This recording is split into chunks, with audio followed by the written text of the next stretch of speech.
بسم اللہ الرحمن الرحیم والصلاة والسلام علی سید المرسلین عن عبداللہ رضی اللہ تعالی عنہ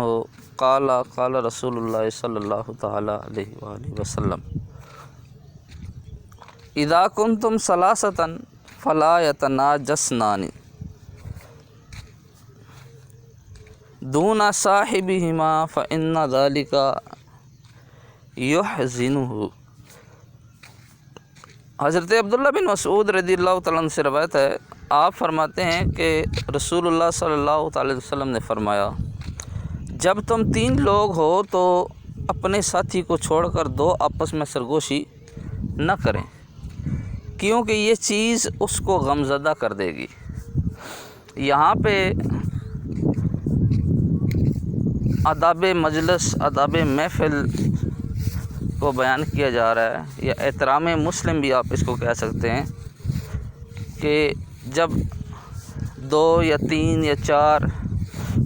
لوگ اکٹھے ہوں، بیٹھے ہوئے ہوں، بات کر رہے ہوں، تو ان میں سے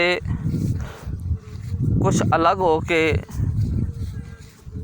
کوئی بات سرگوشی کے طور پر کریں، آپس میں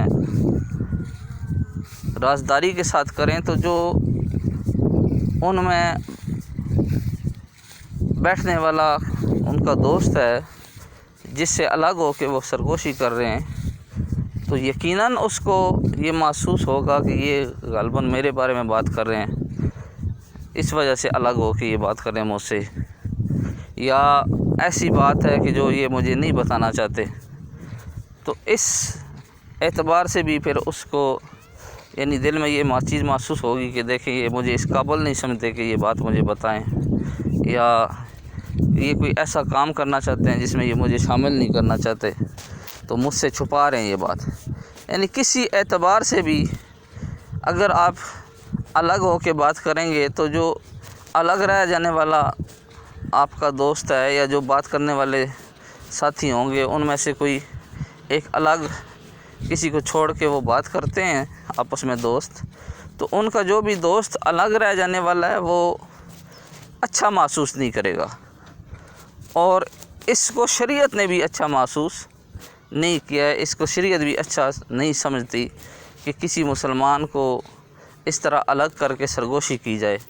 کہ اس مسلمان کے دل میں کوئی بھی خیال ایسا جائے کہ یہ جو بات کر رہے ہیں یہ شاید میرے بارے میں ہے، یا شاید یہ بات ایسی ہے کہ جس میں یہ مجھے شامل نہیں کرنا چاہتے، یعنی کسی بھی اعتبار سے۔ تو یہ شریعت بھی پسند نہیں کرتی کہ کسی مسلمان کے سامنے کوئی ایسا عمل بھی کیا جائے کہ جس سے اس مسلمان کے دل میں کوئی دکھ ہو۔ یہ یہاں پہ فرمایا گیا حدیث پاک میں فَإِنَّ ذَلِكَ يُحْزِنُهُ، یعنی اس بات سے اس کو دکھ ہوگا، وہ غمزدہ ہوگا۔ اور شریعت جو ہے ایک مومن کا دیکھیں کتنا لحاظ کرتی ہے کہ اس کو دکھ پہنچنے والی بات سے بھی منع فرماتی ہے۔ اللہ تعالیٰ کی بارگاہ میں دعا ہے کہ اللہ تعالیٰ ہمیں شریعت پر عمل کرنے کی توفیق عطا فرمائے، اور ایسی خوبصورت باتیں جو شریعت کے اندر ہیں ہمیں ان کو سمجھنے کی توفیق عطا فرمائے۔ آمین بجاہ نبی الامین صلی اللہ علیہ وسلم۔